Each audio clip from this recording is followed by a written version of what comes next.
If you're choosing between Lubuntu and Kubuntu, this isn't just Linux distro versus Linux distro. It's maximum performance versus maximum features. So, which Ubuntu flavor is actually better? Let's break it down.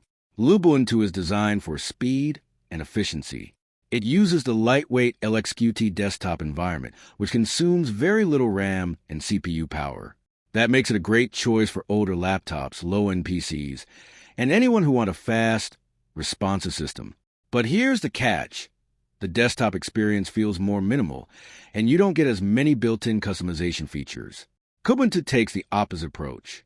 It uses the KDE Plasma desktop, which is one of the most polished and customizable Linux desktops available. You get modern visuals, advanced settings, widgets, productivity features, and a desktop experience that many users consider comparable to Windows. The downside is that it uses more system resources than Lubuntu.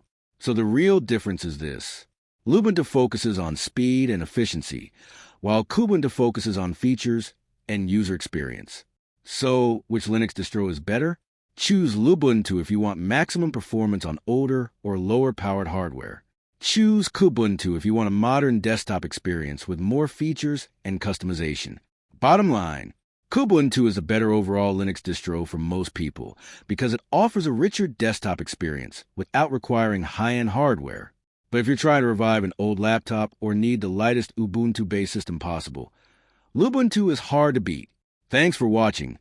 Don't forget to like and subscribe for more videos.